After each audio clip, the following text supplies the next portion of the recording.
ನಮಸ್ಕಾರ. ವಿಕೆ ಡಿಜಿಟಲ್ ನ್ಯೂಸ್ಗೆ ಸ್ವಾಗತ. ರಿಯಲ್ ಎಸ್ಟೇಟ್ ಕ್ಷೇತ್ರದ ದೈತ್ಯ ಸಂಸ್ಥೆ ಕಾನ್ಫಿಡೆಂಟ್ ಗ್ರೂಪ್ನ ಮುಖ್ಯಸ್ಥ ಸಿಜೆ ರಾಯ್ ಅವರ ಆತ್ಮಹತ್ಯೆ ಪ್ರಕರಣಕ್ಕೆ ಸಂಬಂಧಿಸಿದಂತೆ ವಿಶೇಷ ತನಿಖಾ ತಂಡ ತನಿಖೆಯನ್ನು ಚುರುಕುಗೊಳಿಸಿದೆ. ಪ್ರಕರಣದ ತನಿಖೆ ಮುಗಿಯುವವರೆಗೂ ನಗರ ಬಿಟ್ಟು ತೆರಳದಂತೆ ಐಟಿ ಇಲಾಖೆಯ ಅಧಿಕಾರಿಗಳಿಗೆ ಎಸ್ಐಟಿ ಕಟ್ಟುನಿಟ್ಟಿನ ಸೂಚನೆ ನೀಡಿದೆ. ರಾಯ್ ಅವರ ಸಹೋದರ ಸಿಜೆ ಬಾಬು ಮತ್ತು ರಾಯ್ ಅವರ ಪುತ್ರ ಮೋಹನ್ ಅವರ ಹೇಳಿಕೆಯನ್ನು ಎಸ್ಐಟಿ ಈಗಾಗಲೇ ಪಡೆದಿದೆ. ದಾಳಿಯ ಸಮಯದಲ್ಲಿ ರಾಯ್ ಅವರು ಏನಾದರೂ ಮಾಹಿತಿ ಹಂಚಿಕೊಂಡಿದ್ದರೆ ಎಂಬ ಬಗ್ಗೆ ವಿಚಾರಣೆ ನಡೆಸಲಾಗುತ್ತಿದೆ. ಇಂದು ಅವರ ಪತ್ನಿ ಮತ್ತು ಮಗಳ ವಿಚಾರಣೆ ನಡೆಯುವ ಸಾಧ್ಯತೆ ಇದೆ. ರಾಯ್ ಅವರು ಬಳಸುತ್ತಿದ್ದ 2 ಐಫೋನ್ಗಳು, ಲ್ಯಾಪ್ಟಾಪ್ ಮತ್ತು ಅವರ ಪರವಾನಗಿ ಹೊಂದಿದ್ದ ಪಿಸ್ತೂಲ್ ಅನ್ನು ತನಿಖಾ ತಂಡ ವಶಪಡಿಸಿಕೊಂಡಿದೆ.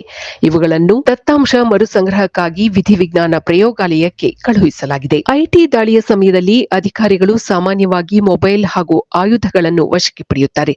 ಆದರೆ ರಾಯ್ ಅವರ ಪಿಸ್ತೂಲ್ ಅನ್ನು ಐಟಿ ಅಧಿಕಾರಿಗಳು ಯಾಕೆ ವಶಕ್ಕೆ ಪಡೆದಿರಲಿಲ್ಲ ಎಂದು ಚರ್ಚೆ ನಡೆಯುತ್ತಿದೆ. ತನಿಖಾ ವರದಿ ಬರುವವರೆಗೂ ಯಾವುದೇ ನಿರ್ದಿಷ್ಟ ಮಾಹಿತಿಯನ್ನು ಬಹಿರಂಗಪಡಿಸಲು ಸಾಧ್ಯವಿಲ್ಲ ಎಂದು ಗೃಹ ಸಚಿವ ಡಾ ಜಿ ಪರಮೇಶ್ವರ್ ಹೇಳಿದ್ದಾರೆ. ಈಗ ಹೇಳಿಕೆ ನೀಡಿದರೆ ಅದು ಊಹಾಪೋಹಗಳಿಗೆ ಕಾರಣವಾಗುತ್ತದೆ ಎಂದು ಗೃಹ ಸಚಿವರು ತಿಳಿಸಿದ್ದಾರೆ. ಕಾನ್ಫಿಡೆಂಟ್ ಗ್ರೂಪ್ನ ವ್ಯವಸ್ಥಾಪಕ ನಿರ್ದೇಶಕ ಟಿಎ ಜೋಸೆಫ್ ಅವರು ನೀಡಿದ ದೂರಿನ ಮೇರೆಗೆ ಅಶೋಕನಗರ ಪೊಲೀಸರು ದೂರು ದಾಖಲಿಸಿಕೊಂಡಿದ್ದಾರೆ.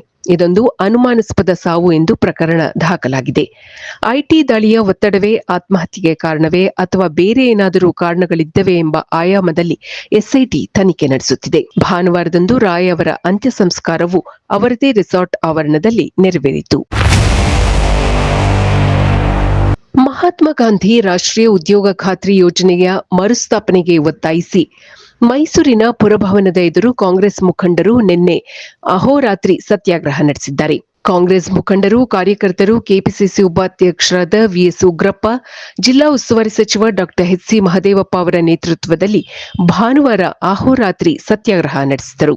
ಗ್ರಾಮೀಣರು, ಬಡವರು, ಗ್ರಾಮ ಸ್ವರಾಜ್ಯದ ಅಸ್ಮಿತೆಯಾಗಿದ್ದ ಯೋಜನೆಯ ಹೆಸರನ್ನು ವಿಬಿಜಿ ರಾಮ್ಜಿ ಎಂದು ಬದಲಿಸಿರುವುದು ಮಹಾತ್ಮ ಗಾಂಧೀಜಿಯವರಿಗೆ ಮಾಡಿದ ಅವಮಾನ ಎಂದು ಕೇಂದ್ರ ಸರ್ಕಾರದ ವಿರುದ್ಧ ಆಕ್ರೋಶ ವ್ಯಕ್ತಪಡಿಸಿದರು. ಅಂಬೇಡ್ಕರ್ ಪ್ರತಿಮೆಗೆ ಪುಷ್ಪ ನಮನ ಸಲ್ಲಿಸಿದ ಮುಖಂಡರು ವಂದೇ ಮಾತರಂ ಗೀತೆಯನ್ನು ಹಾಡಿದರು. ಸಂವಿಧಾನದ ಪ್ರಸ್ತಾವನೆಯನ್ನು ಓದಿದರು. ವಿಧಾನ ಪರಿಷತ್ ಸದಸ್ಯರಾದ ಡಾ ಡಿ ತಿಮ್ಮಯ್ಯ, ಡಾ ಯತೀಂದ್ರ ಸಿದ್ದರಾಮಯ್ಯ, ಗ್ಯಾರಂಟಿ ಯೋಜನೆ ಅನುಷ್ಠಾನದ ಉಪಾಧ್ಯಕ್ಷೆಯಾದ ಪುಷ್ಪಾ ಅಮರನಾಥ್, ಜಿಲ್ಲಾ ಕಾಂಗ್ರೆಸ್ ಸಮಿತಿ ಅಧ್ಯಕ್ಷರು, ನಗರ ಘಟಕದ ಅಧ್ಯಕ್ಷರು ಹಾಗೂ ಕಾಂಗ್ರೆಸ್ ಮುಖಂಡರು ಈ ಪ್ರತಿಭಟನೆಗೆ ಸಾಥ್ ನೀಡಿದ್ದರು.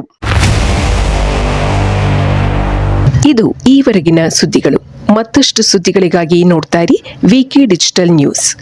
ವೀಕ್ಷಕರೇ, ವಿಕೆ ಡಿಜಿಟಲ್ ನ್ಯೂಸ್ ಯೂಟ್ಯೂಬ್ ಚಾನೆಲ್ ಅನ್ನು ಲೈಕ್ ಮಾಡಿ, ಸಬ್ಸ್ಕ್ರೈಬ್ ಮಾಡಿ ಮತ್ತು ಹೆಚ್ಚಿನ ಜನರಿಗೆ ಶೇರ್ ಮಾಡಿ.